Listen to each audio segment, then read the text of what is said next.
Donc, merci à tous et à toutes d'être ici aujourd'hui en ce vendredi, sur vendredi midi.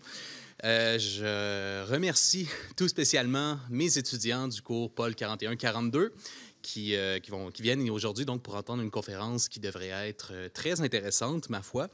Donc, nous avons le plaisir aujourd'hui de recevoir le professeur Robert C. Lieberman, détenteur d'un doctorat de l'Université Harvard, et il est présentement professeur Krieger Eisenhower à l'Université Johns Hopkins de Baltimore, donc Go Orioles, où il enseigne la politique américaine. Il a auparavant été professeur à l'Université Columbia et professeur invité au Balliol College de l'Université Oxford.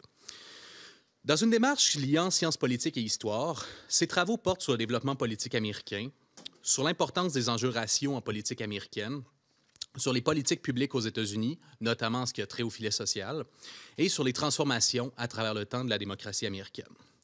Il est l'auteur, co-auteur et co-directeur de plusieurs ouvrages qui se sont valus de nombreux prix, incluant Shifting the Color Line, Race in American Welfare State, Shaping Race Policy, The United States in Comparative Perspective, et The Oxford Book of American Political Development, qui a été bien utile dans le cadre de ma thèse de doctorat.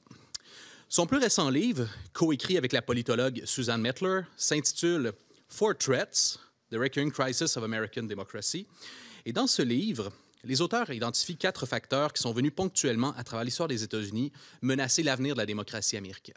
Donc, je suis certain que le professeur Lieberman va en parler plus en détail dans sa conférence, mais juste évoquer rapidement que les 4 facteurs identifiés sont la polarisation, la volonté d'exclure certaines catégories de personnes du corps civique, la hausse des inégalités économiques et l'élargissement inconsidéré du pouvoir exécutif. 4 facteurs qui peuvent par moment, donc, venir menacer la démocratie américaine. Et bien entendu, toute ressemblance avec l'époque actuelle n'est pas nécessairement fortuite. Paru au cours de la dernière année de la présidence Trump, donc en 2020, cet ouvrage permet de mettre en relief ce qui lie la crise actuelle de la démocratie américaine aux crises antérieures, tout en dégageant ce qui en fait l'unicité. Le livre, donc, je le disais, est paru en 2020, avant l'insurrection du 6 janvier 2021 au Capitole, et avant que prolifère à l'intérieur du Parti républicain la rhétorique fumeuse du grand mensonge, le Big Lie, qu'ont repris à leur compte plusieurs candidats lors des dernières élections de mi-mandat. Ces élections, on le sait, ont été présentées comme une victoire pour la démocratie. Mais peut-on pour autant croire que la crise démocratique américaine est derrière nous? Qu'est-ce que les résultats des récentes élections de mi-mandat nous apprennent à propos de l'état de la démocratie américaine? Donc, pour clore notre cycle d'événements, en lien avec les élections de mi-mandat de 2022, c'est un immense honneur pour nous, à la Chaire Raoul-Dandurand, de recevoir aujourd'hui le professeur Robert Lieberman. Professor Lieberman, we feel privileged to have you here today, and we are looking forward to hear you talk about the history, the current state, and maybe the future of American democracy.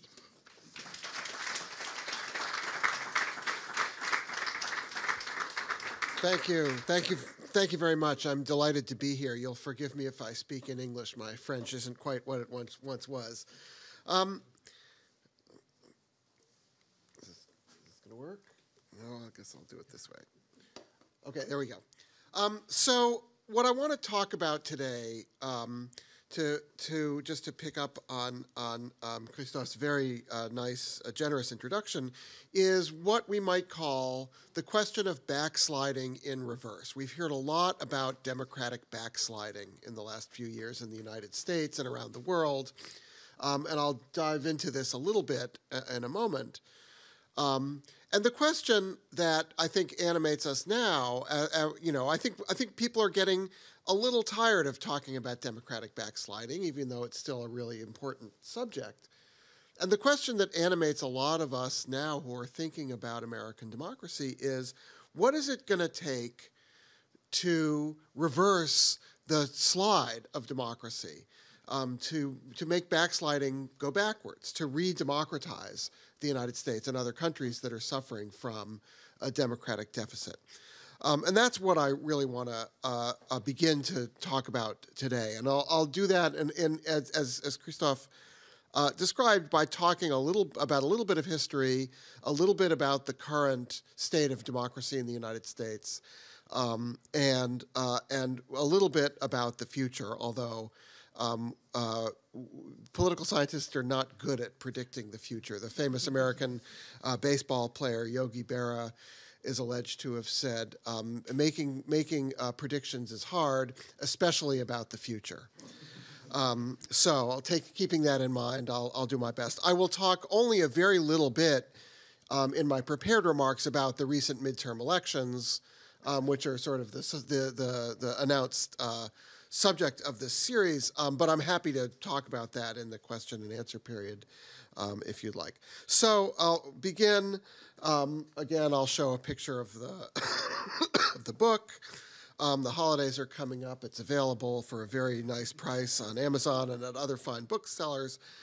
And as Christophe described, what we do in the book is to describe 4 conditions that we know from studying democracies around the world are dangerous or threatening to democracy. One of the things that happened to my co-author Suzanne Mettler and me when after the 2016 election was we would start to have hallway conversations with people in our colleagues in our department who study other countries where democracies are perhaps less well established than in the United States. And our colleagues who study comparative politics would say things to us like, oh yeah, democracies come and go. We had a really good run in the United States, but you know, or they'd get very excited and they'd say, ooh, this is just like what happened in, and then list some country where horrible things are happening, Hungary, Turkey, Venezuela, Russia.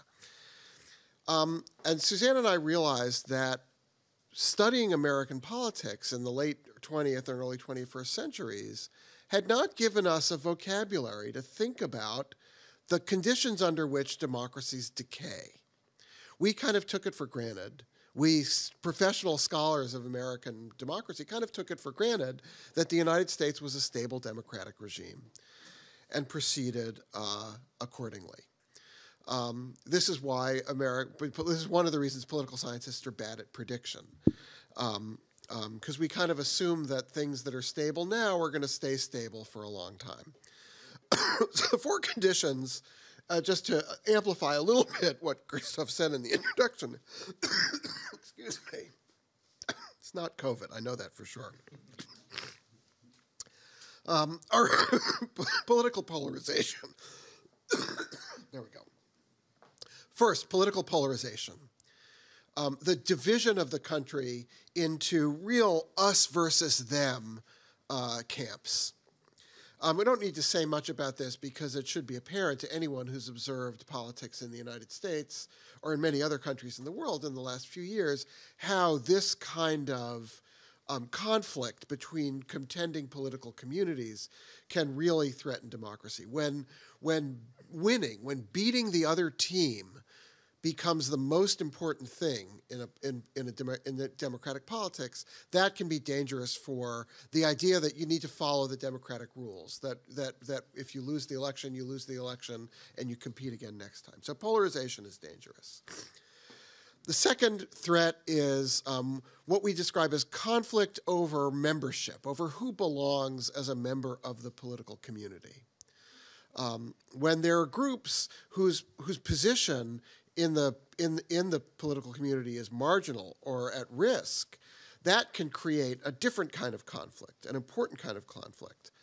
And in the United States, of course, this conflict has been expressed most commonly over race and the status of African Americans, but also over immigration. And both of those lines of conflict have become increasingly prominent in the last few years and have increasingly coincided with partisan division. So Republicans and Democrats, I'll show some data on this in a minute, have speak to different sets of ideas in different communities on the question of who is included or who belongs as a full member of society. The third threat is high and rising economic inequality, and the intuition here is you might think that rising economic inequality threatens democracy primarily because it encourages the people at the bottom to sort of rise up and rebel against the people at the top.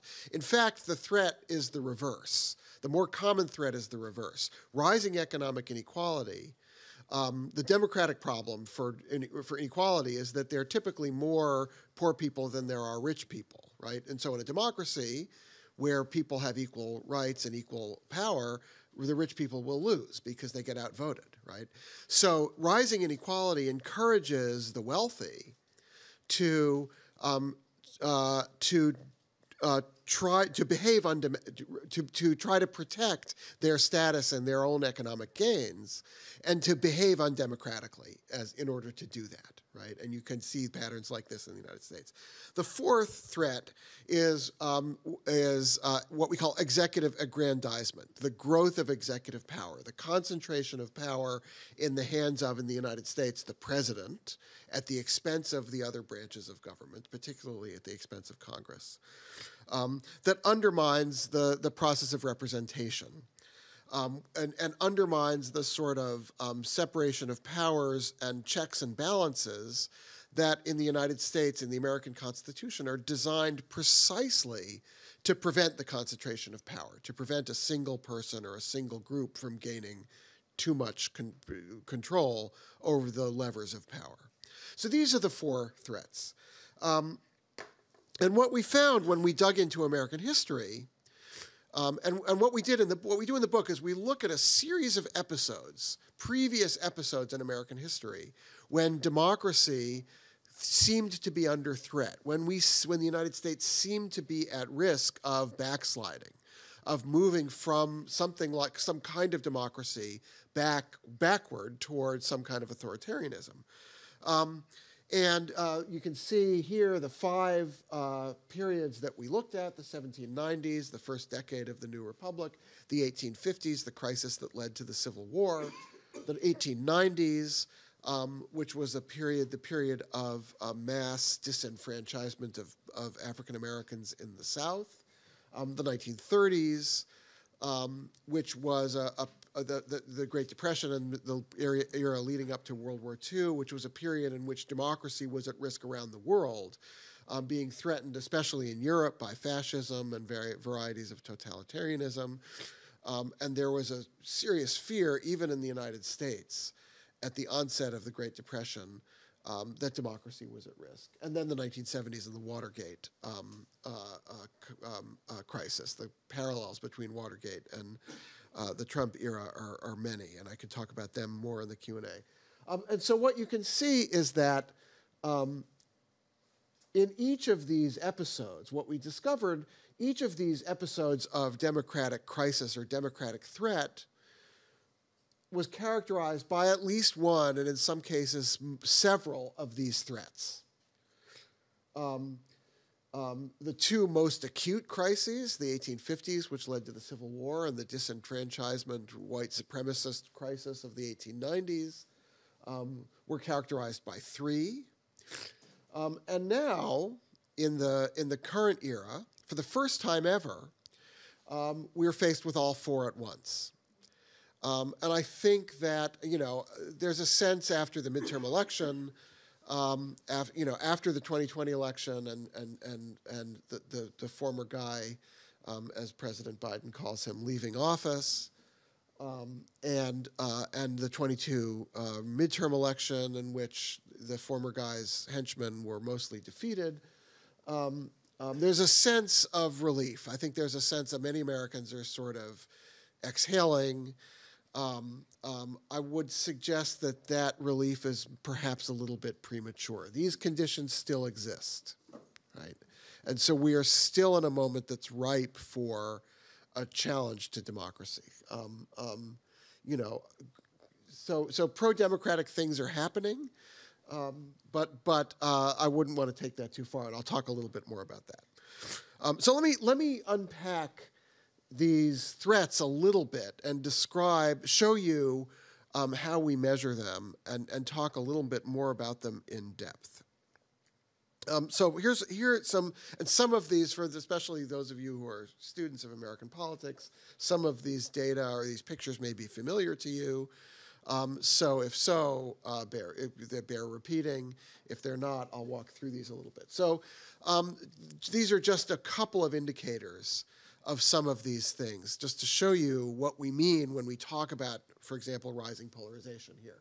So these are two different graphs that show polarization in Congress. That is the separation of the parties in Congress, in the United States Congress, by ideology. So what the data show on the vertical axis comes from a measure that called DW Nominate, if you really want to know, that essentially measures the ideology of members of Congress. It's a very complicated mathematical set of operations that generates for each member of Congress in each year a score from -1 to 1. -1, on this scale, the negative numbers tend to be more liberal, the positive numbers tend to be more conservative. So you can measure all kinds of things about members of Congress. How far, and in particular, you can divide up Congress by party, and you can measure for each party, the members of each party in Congress, what the average ideology score. So you can identify, sort of the average ideology score of Democrats, the average ideology score of Republicans. So what the left-hand graph shows is over time, so this goes from the late 1960s to the very recent past, the distance, the difference between the average Democrat and the average Republican. So a smaller numbers mean the parties are relatively speaking closer together on average, right? And a larger number means the parties are on average farther apart. And what you can see is that both in the House and in the Senate, from between the 1960s and the 20-teens, the parties have grown farther apart, right? The average distance between, the actual numbers don't mean anything, right? But the average distance between Democrats and Republicans has grown farther apart. You can see this in a different way.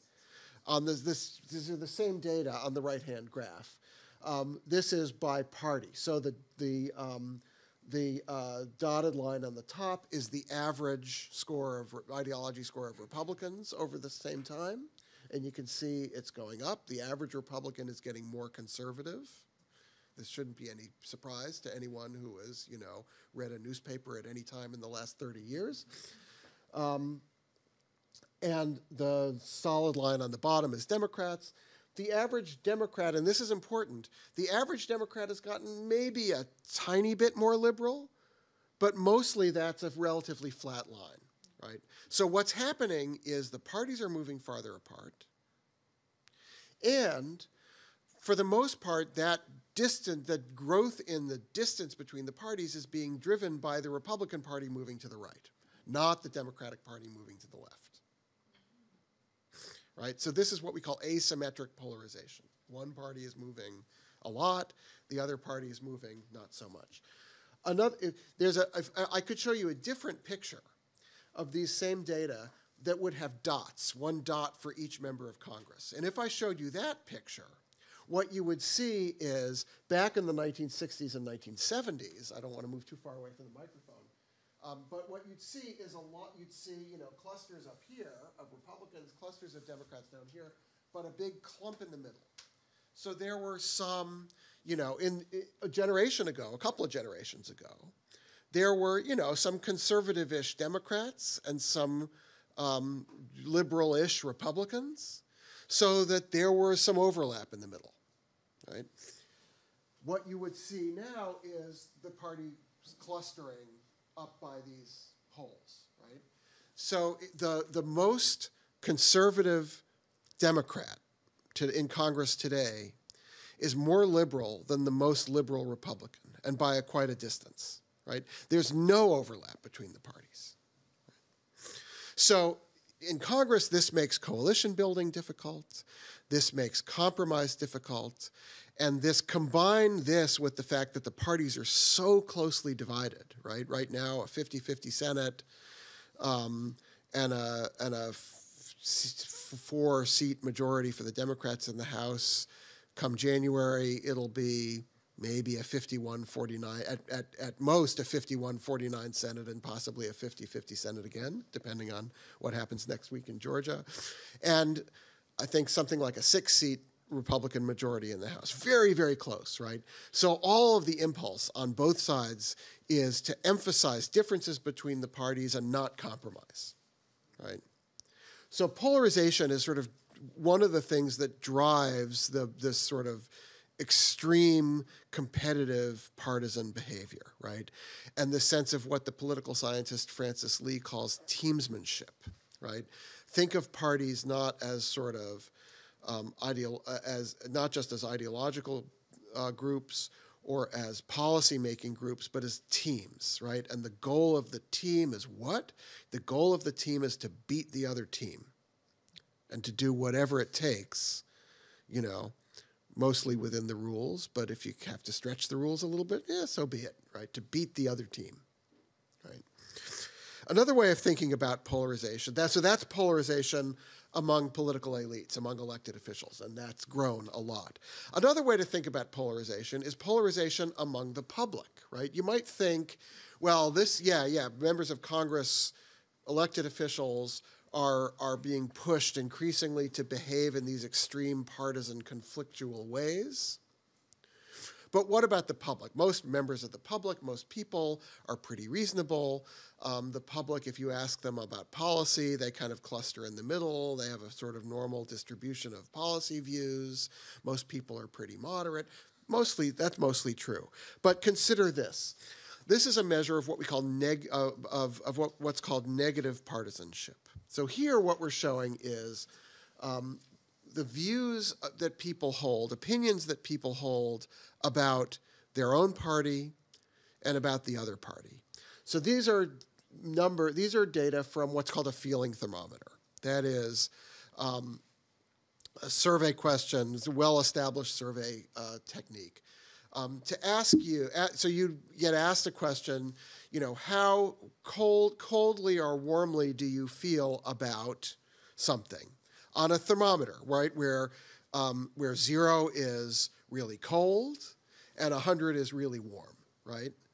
And so you can locate how you know what your feelings about whatever the object is on this scale, right? So the scale runs from 0 to 100. So the top line, the dotted line on the top, is the average. So, and this was asked, and this is asked in a survey called the American National Elections Study, which is a large political survey that's conducted by the University of Michigan every 2 years since 1948 or something like that. Great source of data, because they ask the same questions every 2 years. So the dotted line on the top is the average feeling thermometer score about your own party, whichever party you're from, right? So one of the questions you get asked is, what party do you identify with? And then you get asked, you know, on the feeling thermometer, how do you feel about the Democrats? How do you feel about the Republicans, right? So this is what people say about their own party. People are pretty warm to their own toward their own party, right? But it hasn't changed that much since the late 1970s, right? People give their own party about a 70. That's pretty warm, right? But look at the bottom line. The solid line on the bottom is people's views about the other party, right? So in the late 1970s, people, not surprisingly, felt more warmly toward their own party than the other party, right? But not by a huge amount, right? So, you know, in 1978, your own party got a 70, the other party got a 50, right? Look what's happened to people's evaluations or feelings toward the other party over the last 40 years, 45 years, right? It's gone way down, right? So again, the gap between the other party, between your feelings about your own party and the other party has grown on average tremendously, right? And so increasingly people are motivated. Ordinary citizens are motivated in political life not by their affection for their own party, but by their dislike of the other party, right? The best analogy I can think of for this is I'm a baseball fan, and I grew up in the Boston area, so I'm a Boston Red Sox fan. Usually when I say that, half the crowd walks out on me, but what are you going to do? So, you know, I like the Red Sox, and I'm happy when the Red Sox win, but what really makes me happy is when the New York Yankees lose, right? Same idea, right? You can be motivated both by your affection for your own team and by your dislike of the other team. Increasingly, it's dislike of the other team that motivates people. And this is compounded by what we call, and I'll talk a little bit more about this, what we call social sorting, the idea that we're sort of sorting ourselves into completely non-overlapping and antagonistic political communities. I'll come back to that idea. So that's polarization. That's a sort of snapshot of ways to think about polarization and understand why polarization has become such an important source of challenge for American democracy, right? It drives people to think about democracy as a game in which the goal is to beat the other team at all costs, rather than a system of sort of creating accountable government through some kind of cooperation, right? The political scientist Adam Jaworski defines democracy as a system in which parties lose elections. A system in which parties lose elections. But if losing the election means you're going to hand over power to a team that you not just moderately disapprove of, but really dislike and think is dangerous, right? The temptation and the incentives are to monkey with democratic procedures in order to make sure that the other team doesn't win. So that's polarization. Let me talk a little bit about membership, the boundaries of membership. One way to think about this, again, over time, is to think about a scale we call racial resentment. This is the sort of state-of-the-art way of measuring racial attitudes among voters. In the last 40 or 50 years, it's a sort of standard scale of questions, again, from the American National Election Study, about people's attitudes about racial groups. So high numbers on the scale are high levels of racial resentment or sort of modern day racism. People don't express direct racism the same way they used to in surveys, so this is an alternative way of measuring it. So high numbers on the racial resentment scale on the vertical axis are high levels of what we might think of as racist attitudes. Lower numbers are lower levels. And what you can see here, and the dotted line on the top is Republicans. These are white voters in this survey, right? The dotted line on the top is Republicans, and the dashed line on the bottom is Democrats. The solid line in the middle is everybody. Is it all white Americans? All whites, yeah, all white Americans. All Americans, is it all white Americans? Yes, that should be all white Americans. That's a misprint, yes. And what you can see is Republicans have always been always, since the 1980s, since this scale was constructed, been slightly more likely to express racial resentment than Democrats, but not by much, right? And what's happened is over the last few decades, the identification between partisanship and racial attitudes has grown, right? And this particularly takes off. This phenomenon particularly takes off when around here, right? What happened around here? Barack Obama was elected president, right? That has driven, and there are a lot of other results that show that this is the case. That drove a lot of resentment, and really changed the sort of the partisan pattern of racial attitudes in the United States, right? And what's dangerous, particularly, right? Racial resentment is inherently dangerous, right? But what's particularly politically dangerous around this is the connection between partisanship, right, between this and this, right? What divides the parties increasingly is attitudes toward race and immigration. If we had immigration, we could show the same picture for attitudes about immigration, right, and immigrants, right?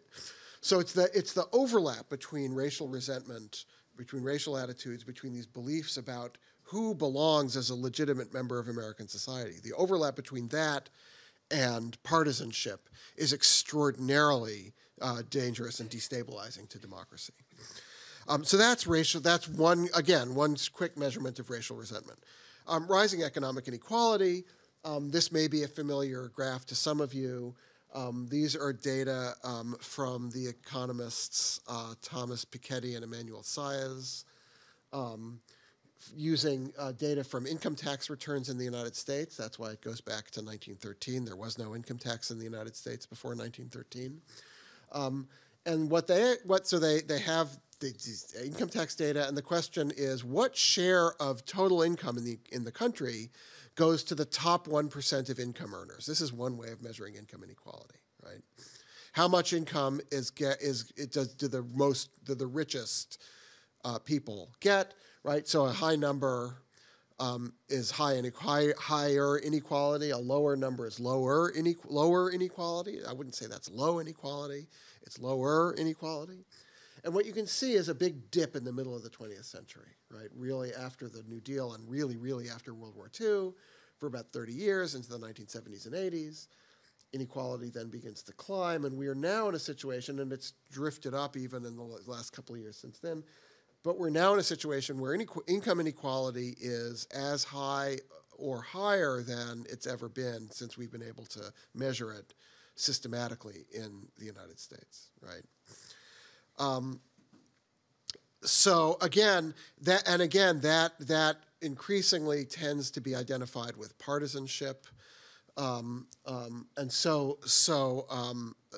again, another source of risk to democracy. I don't have a picture or systematic data to show you about executive aggrandizement. What I'll say quickly about that is that increasingly, first of all, the presidency is a much more powerful office and instrument than it was 100 years ago, number one. And number two, polarization and the inability of institutions like Congress to compromise and to make policy in a coherent way increases the temptation for presidents to act unilaterally, right?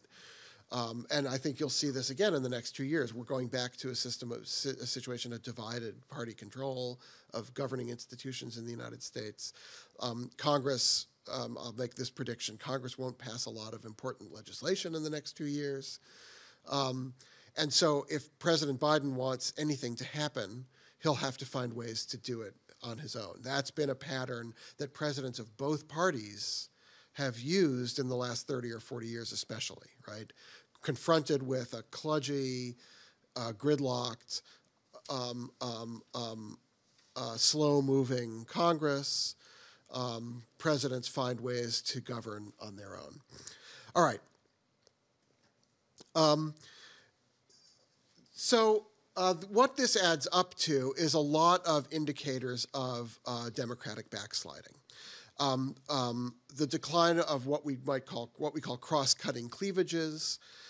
These first two big bullet points are really restatements of the same thing. And for the students among you, the names in parentheses are some of the political scientists who are most closely associated with these ideas. The decline of cross-cutting cleavages and the rise of what we call social sorting essentially describe the same thing, right? The shift from a society in which there are sort of multiple groups that people belong to that intermingle and interact and overlap, so that you might be affiliated with one group of people, but then affiliated with a different group of people. The people you work with, the people you go to school with, the people you go to church with, the people you belong to clubs with, are all a jumble of people of different kinds of backgrounds and attitudes and beliefs, right? We're moving from that kind of society into a society of what my colleague Lily Mason calls social sorting, right? In which people are increasingly dividing themselves up into homogeneous groups by race, by religion, by cultural background, by education level, and even by geography, so that the people that you live near and work with and go to church with and do activities with tend to be people who are just like you, socially, racially, culturally, and politically, right? So that we have no longer sort of overlapping or cross-cutting communities, but totally separate communities, right? This is a risk because this encourages the idea that the other team, we need to beat the other team. The other team is dangerous. If the other team took control, that would be bad, right? And we need to do whatever we can to prevent that. Partisanship itself has become a source of social identity. We used to think of partisanship as the consequence of your social identity, right? I'm a Democrat because, one might say, because I am a member of a labor union, or I'm a member of the working class, or because my people in my group or my family hold a certain set of beliefs or have attitudes, political attitudes, and it's the Democratic Party that most reflects those attitudes, right? Partisanship is a consequence of your identity. Increasingly, partisanship itself has become a part of people's social identity, and people are more likely to adopt attitudes in politics because of their partisan identity than the other way around, right?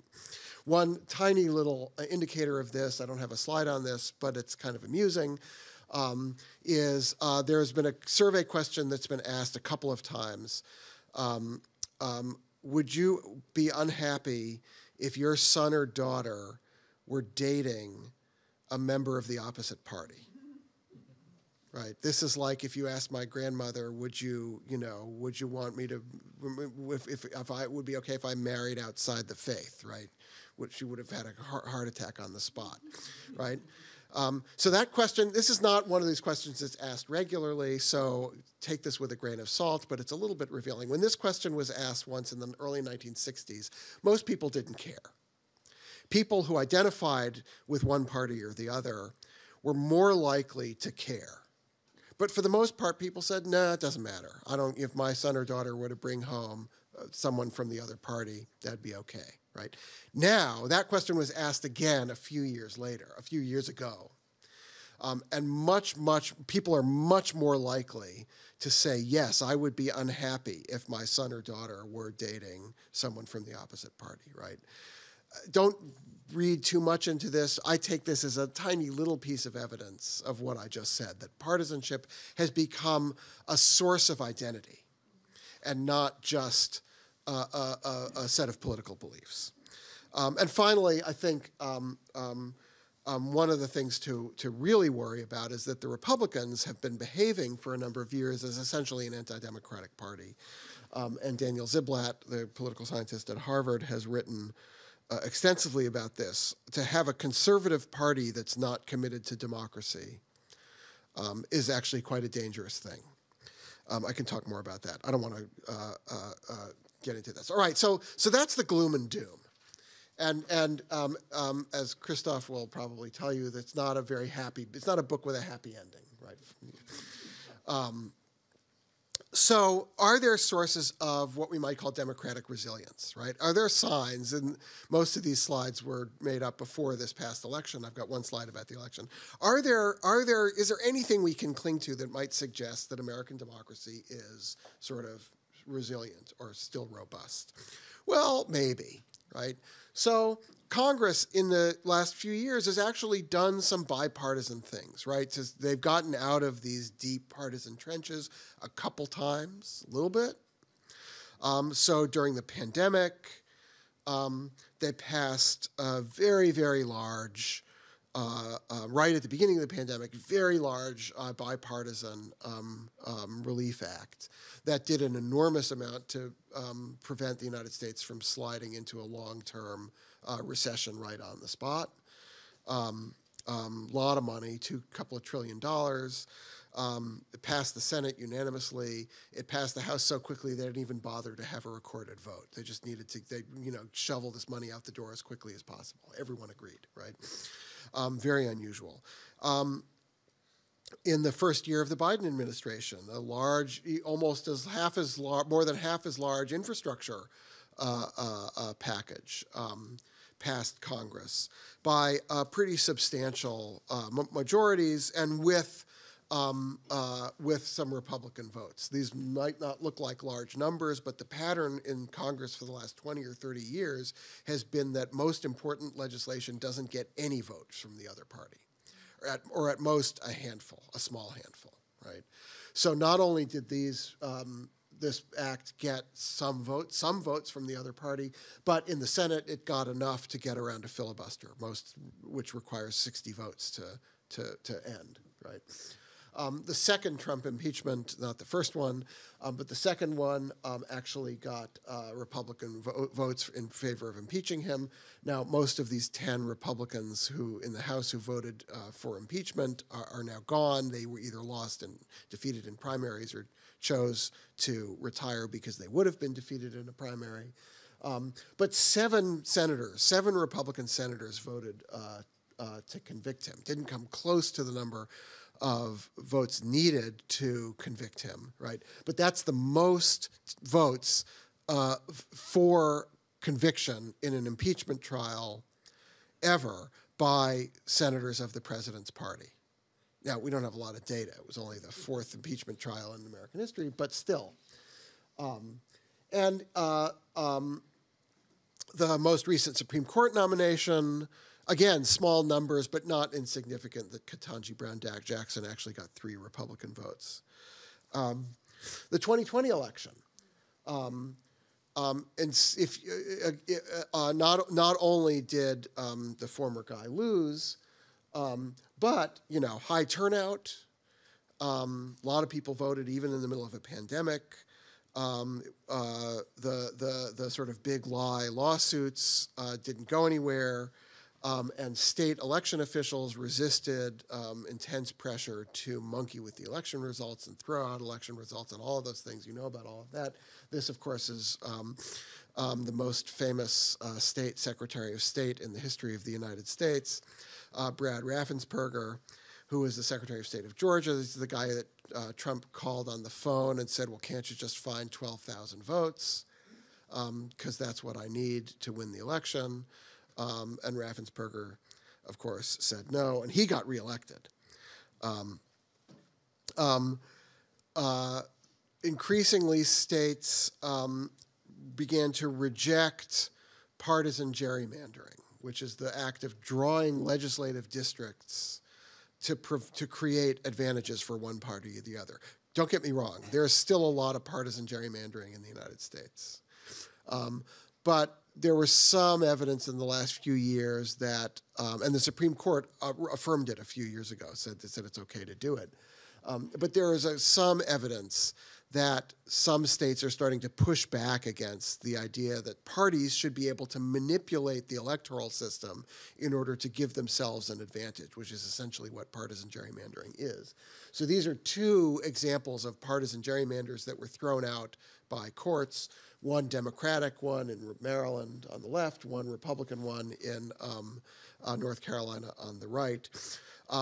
So a little bit of evidence maybe that the forces of democracy are pushing back. This doesn't always work.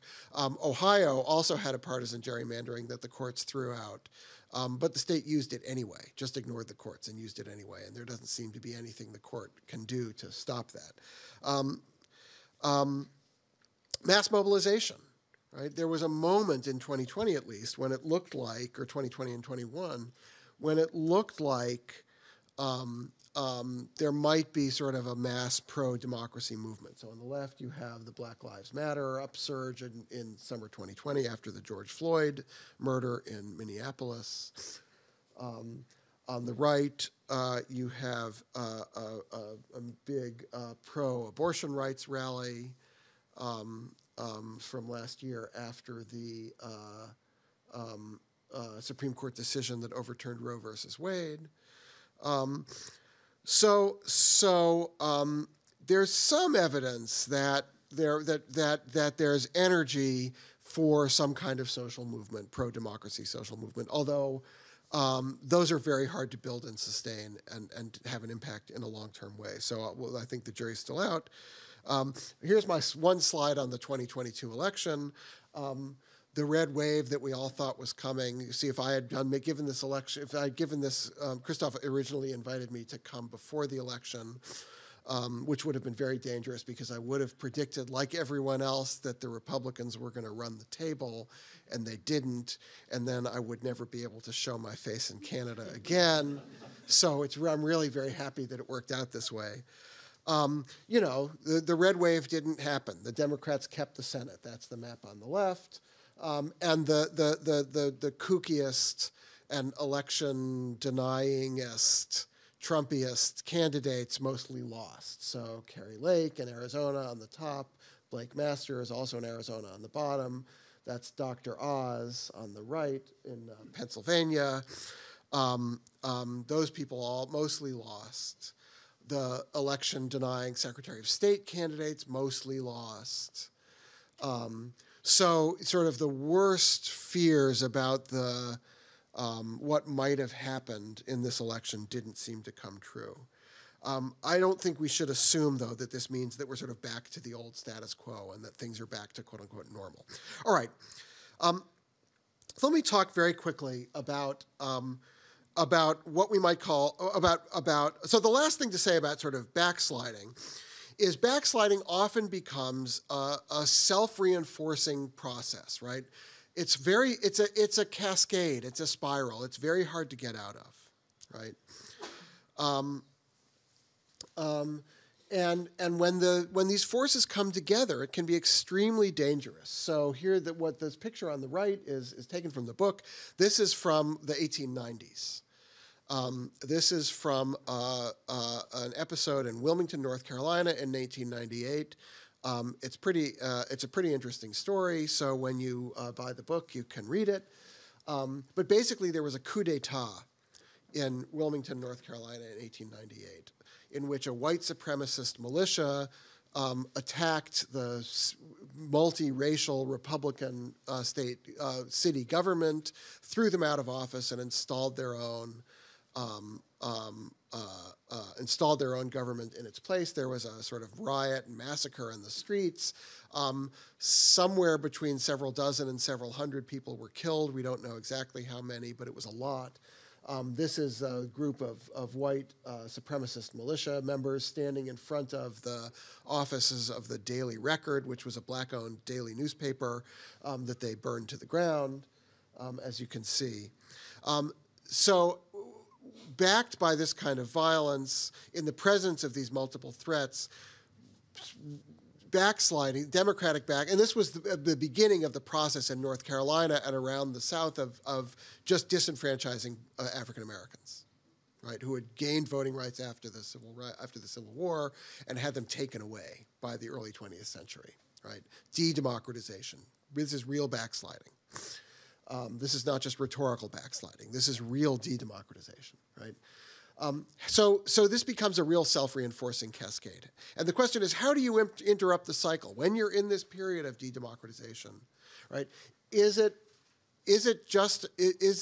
absence of threats sufficient to undo the harm that's been done by backsliding, right?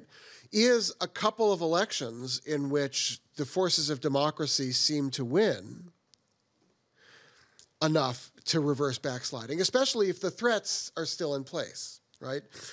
Typically, the resolution of these democratic crises that we identify in the book have involved these kinds of reversals of racial equality, right? And this is an example, right?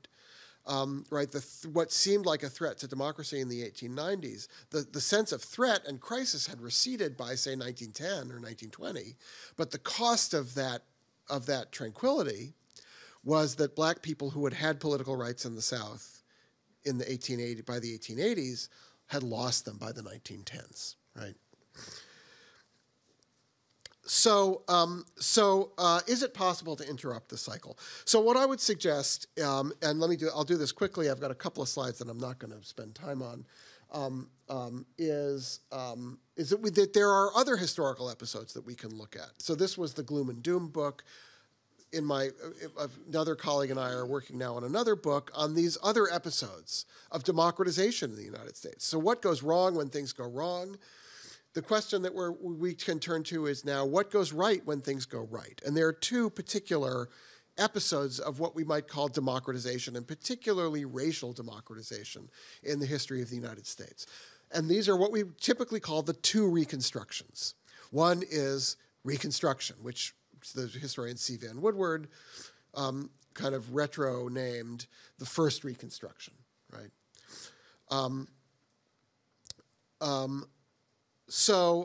Reconstruction was the period in the decades after the Civil War when, under the occupation by the Army and policy set by Congress and vigorous prosecution by a series of Republican presidents, a Republican president, particularly Ulysses Grant, the federal government actually worked to support democracy in the South and to support African-American voting rights and civil rights and labor rights in the South. And you can see some pictorial evidence of this, right?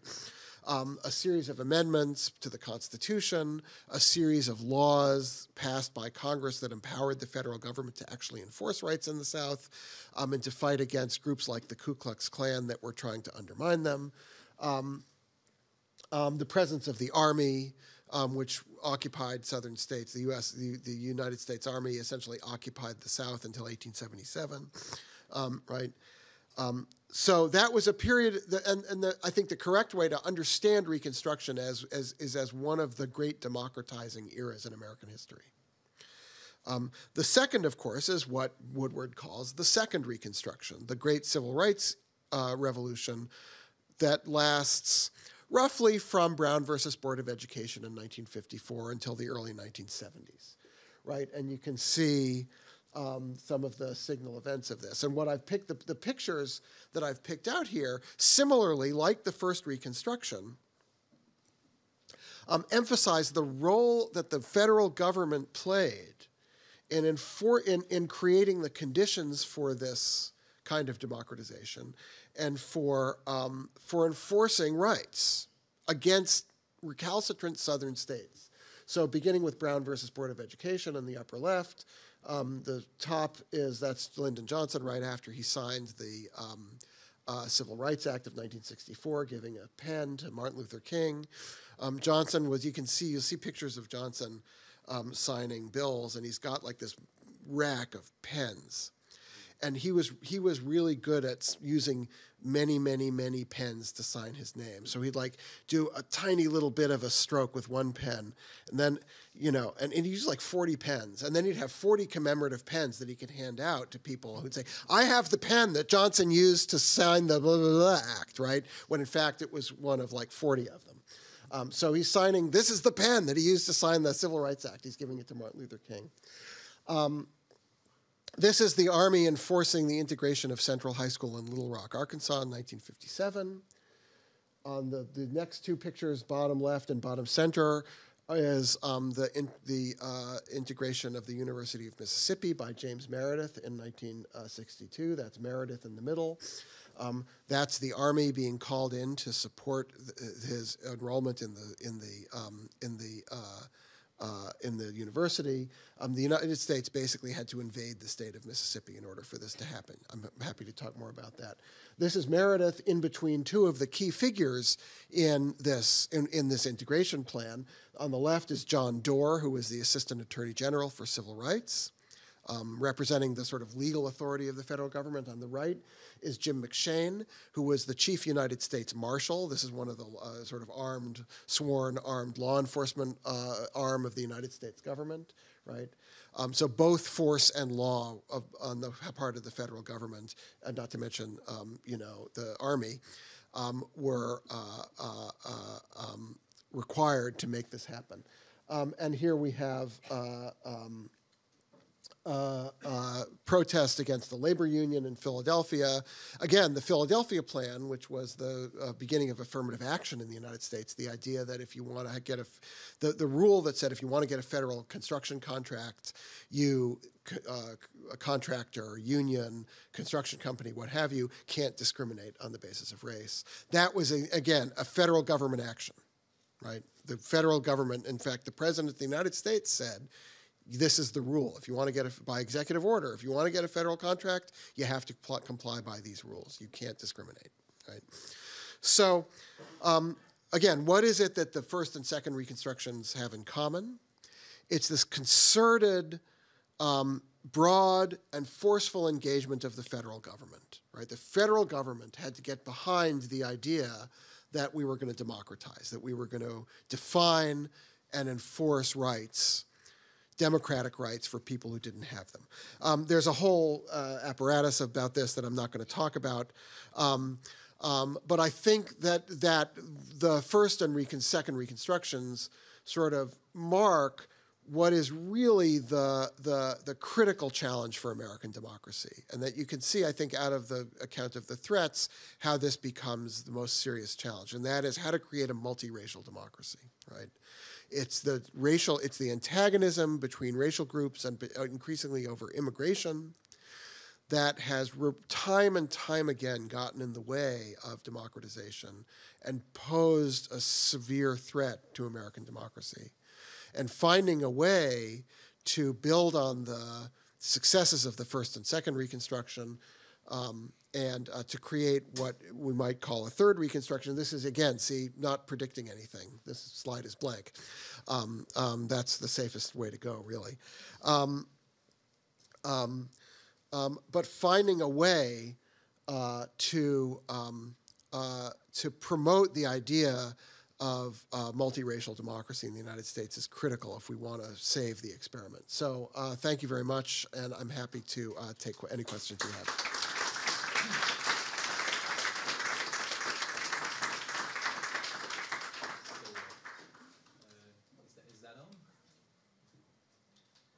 Thank you very much, Dr. Lieberman. That was very interesting, of course. And you are invited if you want to submit question. There's a microphone here, but I just will use my privilege as the chair to ask you one question to start a conversation. So, in your book, you identify, as you said, polarization as one of the 4 threats to democracy. And as we know, of course, the United States have been in a process of polarization for a few decades, and this process shows no sign of slowing down. Can we assume that democracy will be threatened as long as there will be polarization? And do you see a way out by which polarization might finally recede, ideally a way that does not involve a civil war? And as a segue question, I am happy that you talked about Ziblatt and that talks about the Republican Party as the anti-democratic party, the Republican Party, sorry. And well, I don't want to sound too partisan, but can we believe that the Republican Party be a part of the solution of the current democratic crisis, or is it too compromised by, all these partisan wars and, of course, the Trump years? Yeah, that's a good question. I mean, I think so. The threat, one of the risks, especially in the United States, of polarization is that the way we got out of polarization in the past was let me rephrase this. One of the reasons polarization looks low in the middle of the 20th century, right? And if I took those polarization graphs back farther, you could see that the polarization graph over time looks a lot like the economic inequality graph. That is, polarization was high in the late 19th and early 20th century. It's relatively low. That is, the parties are relatively closer together from about the 1930s to the 1970s or 80s, and then it goes up again. One of the reasons it's low in the 1930s and between the 30s and the 70s is Southern Democrats, right, who were more conservative than Northern Democrats, largely for reasons of race, right? This was white. They were all white. The Democrats were the party of white supremacy in the South. Black people couldn't vote. So polarization looks low, and the sort of opportunity for nonpartisan or less partisan behavior comes from the compression of the party system, as long as, and this is the sort of implicit deal, as long as we don't deal with questions of civil rights or race or racial equality, right? As long as those issues are off the table, Democrats and Republicans can cooperate, right? So polarization looks low because the most important issue in the country is off the agenda. Right? It's a lot like the party system before the Civil War, or the decades before the 1850s, right? We can disagree about anything and everything except for slavery, right? And as soon as slavery becomes the issue in the late 1840s, what happens? The party system falls apart, and soon the country falls apart, right?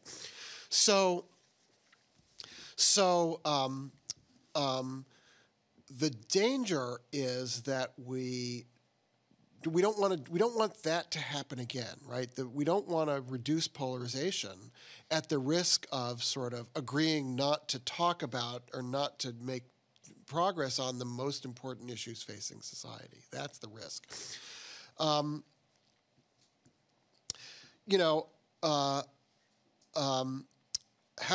do we get out of it? I mean, there are signs even inside the Republican Party.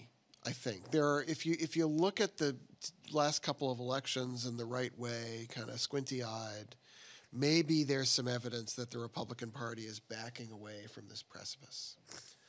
And I agree that it's getting much harder to be nonpartisan. I teach Introduction to American Politics to undergraduates, and I used to be proud if by the end of the semester my students couldn't tell if I were a Democrat or a Republican. It was like part of the professional code of ethics of a political scientist. It's hard. It's impossible, right? I can't pretend that the parties are just equivalents, right? Because the Republican Party, especially in the last few years, and then fueled by the Trump phenomenon, this was true even before Trump, though, has become this sort of anti-democratic force, right?